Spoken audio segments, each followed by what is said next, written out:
اس کے ساتھ ہی میں دوسرا سوال بھی عرض کر دوں. دوسرا سوال ذرا زیادہ مشکل ہے اور پریشان کن ہے، لیکن چونکہ بہت لوگ یہ سوال کرتے ہیں اس لیے میں یہ سوال آپ سے چھپاؤں گا نہیں، میں کر دیتا ہوں. سوال یہ ہے کہ تقدیر کیا ہے؟ اگر سب کچھ پہلے سے ہی لکھا لکھایا ہے تو ہم اپنے اعمال کے ذمہ دار کس طرح ہوئے؟ پھر اعمال کی جزا و سزا کیسی؟ پھر جنت و دوزخ کے کیا معنی؟ وضاحت فرمائیں. بھئی سچی بات یہ ہے کہ اس سوال نے ایک عرصے تک مجھے بھی ستائے رکھا، اور میں سوچتا رہا کہ اگر واقعی اللہ تعالیٰ نے پہلے سے ہی سب کچھ لکھ دیا ہے کہ میں اتنے بج کر اتنے منٹ میں بیٹھ کے یہاں پہ ایک لیکچر دوں گا، یہ تقریر کروں گا، اتنے بج کر اتنے منٹ پہ نماز پڑھوں گا، اتنے بج کے اتنے منٹ پہ فلاں کو گالی دوں گا، فلاں کو تھپڑ ماروں گا، یہ پہلے سے ایک میرا شیڈیول مرتب ہے اللہ کے ہاں، لکھا لکھایا پروگرام چھپا چھپایا موجود ہے، میرے کیا قصور؟ یہ تو لکھنے والے کا قصور ہے. بات تو خطرناک ہے نا. لیکن ناظرین کرام، ذرا سی باریک بات ہے، اسی لیے اس بات کو عام طور پہ، اس مسئلے کو عام طور پہ ہم عوام کے سامنے پیش نہیں کرتے. میں اس انداز میں پیش کروں گا کہ شاید سمجھ میں آ جائے. اگر سمجھ میں نہ آئے تو میں معافی چاہوں گا. وہ میری نااہلی ہے، وہ دین اور عقیدے میں کہیں کمزوری کی بنیاد نہیں ہے. تقدیر کیا ہے؟ عربی میں اس کے لیے ایک لفظ لکھا جاتا ہے دینی کتابوں میں، علم اللہ السابق،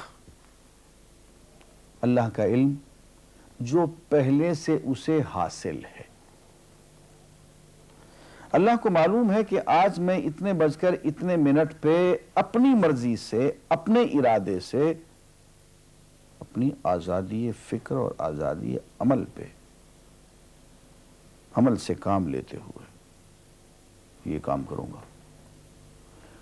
اب بھائی کام تو میں اپنی مرضی سے کر رہا ہوں، اپنی آزادی سے، اپنے ارادے سے کر رہا ہوں، لیکن اتنی سی بات تو مانو کہ اللہ تعالیٰ علام الغیوب ہے، علیم بذات الصدور ہے. مجھے اپنے بارے میں پتہ نہیں ہے کہ کل 10:10 پہ میں کیا کروں گا، اس کو پتہ ہے. مجھے اپنے بارے میں پتہ نہیں ہے کہ میں 10 سال کے بعد کہاں ہوں گا، کیا کر رہا ہوں گا، فلاں بج کے فلاں منٹ، اس کو پتہ ہے. اس کو میرے آزادانہ، خود مختارانہ، فری ول کے ساتھ کیے ہوئے اعمال کا پتہ ہے کہ میں اپنی مرضی سے، اپنے فری ول کے ساتھ، اپنے ارادے سے اتنے بج کر اتنے منٹ پہ کیا کروں گا. یہ اس نے اپنے ہاں لکھ رکھا ہے، اس لیے کہ اس کو پوری کائنات کے نظام چلانا ہے. اس کا علم جو ہے وہ صحیح ہے، لیکن اس کا علم میرے ارادے سے نہیں ٹکراتا ہے. یہ بات میں ایک مثال سے سمجھاؤں گا. میرے ساتھ ایک واقعہ پیش ہو گیا، اس دن مجھے تقدیر سمجھ میں آ گئی کہ ہوتی کیا. 1971 کی بات ہے کہ یہاں اکاؤنٹنٹ جنرل آفس میں ڈپٹی اکاؤنٹنٹ جنرل تھا. اس زمانے میں ایک مشہور نجومی تھا شیخ صادق، یہاں قلعہ گجر سنگھ میں رہتا تھا. وہ پتہ نہیں بیچارہ زندہ ہے یا فوت ہو گیا. انہوں نے دروازہ کھولا، میرے کمرے میں آ گیا. کہاں صاحب ہم آپ کی خدمت کرنا چاہتے ہیں، ہم آپ کو مستقبل کے بارے میں کچھ بتانا چاہتے ہیں. میں نے کہا بھائی میرے پاس فضول باتوں کے لیے وقت نہیں ہے، میں علم نجوم وغیرہ کو اس قسم کے یہ فضول باتوں کو میں نہیں مانتا ہوں، مشغول آدمی ہوں، ان چکروں میں مجھے مت ڈالو. اس نے کہا سر مجھے صرف 1 منٹ تو آپ دے دیں. میں نے کہا ہاں 1 منٹ دیتا ہوں. اس نے ایک بہت بڑا کاغذ میرے سامنے لکھا جس پہ 40 خانے بنے ہوئے تھے، 40 چیزوں کے نام لکھے ہوئے تھے، مختلف چیزوں کے نام، کتاب، قلم، اینک، کاپی، دوات، پینسل، میز، بادل، برکھا، مسجد، مندر، ایسی ایٹ رینڈم چیزوں کے نام، 40 چیزوں کے نام لکھے ہوئے تھے. انہیں کہنے صاحب آپ ان میں سے کسی ایک چیز پہ انگلی رکھ دیں یا اس کا نام آپ اس کاغذ پہ لکھ دیں. اور مجھے یہ کہتے کہتے اس نے ایک پیس آف پیپر میری میز سے اٹھایا اور اس پہ کچھ لکھا اور اس کو یوں الٹا کے رکھ دیا. میں نے کہا تم نے یہ کیا کیا؟ کہنے لگے جی میں نے وہ چیز لکھ دی ہے، وہ نام جو ابھی آپ لکھیں گے. تو اب میں پریشان ہو گیا. تماشا کی بات ہے نا کہ جو چیز میں سوچ سوچ کے اپنے ارادے سے اپنی مرضی سے ابھی لکھوں گا، اس نے سے پہلے جو لکھ کے وہاں رکھ چھوڑ دیے میرے سامنے. اب میں سوچ میں پڑ گیا کہ یار وہ چیز لکھوں جو اس نے نہ لکھی ہو.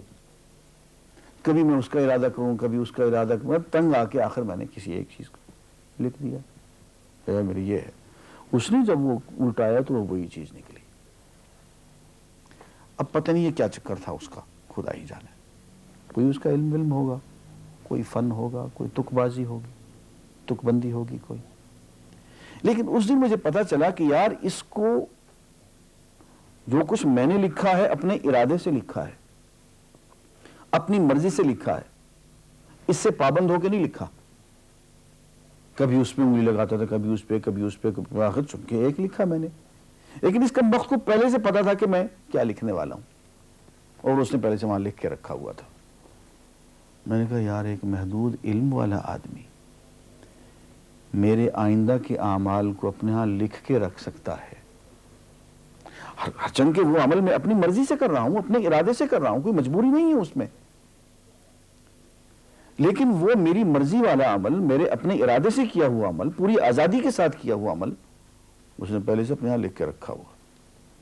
یار اگر یہ انسان کر سکتا ہے تو رحمان کیوں نہیں کر سکتا؟ اس نے میرے سارے اعمال جو میں آئندہ چل کے کرنے والا ہوں، وہ سارے کے سارے اعمال اس نے اپنے ہاں لکھ کے رکھے ہوئے.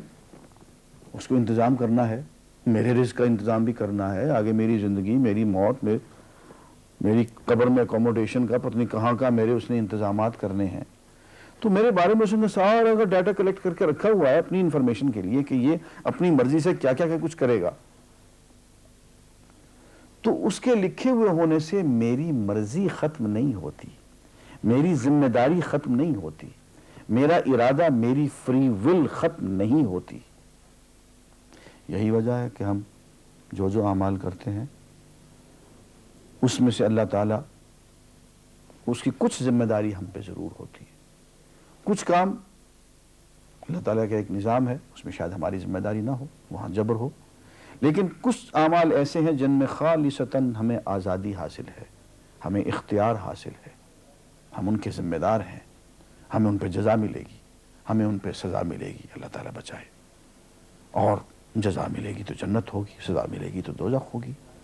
لیکن آزادی عمل اور ارادہ ضرور ہے. یہ الگ بات ہے کہ اللہ تعالیٰ کو پہلے سے ہی معلوم ہے کہ ہم اپنے ارادے سے اور اپنی آزادی اور اپنی مرضی سے ہم آج اور کل اور پرسوں اور سال بھر کے بعد اور 10-20 سال کے بعد ہم کیا کیا کریں گے، اس کے ہاں لکھا ہوا ہے. وَعِندَهُ عِلْمُ الْكِتَابِ، اس کے ہاں وہ سب کچھ لکھا ہوا ہے. لیکن ہم جو کرتے ہیں اپنے ارادے سے کرتے ہیں اور اس کے ذمہ دار ہیں. وآخر دعوانا الحمدللہ رب العالمین.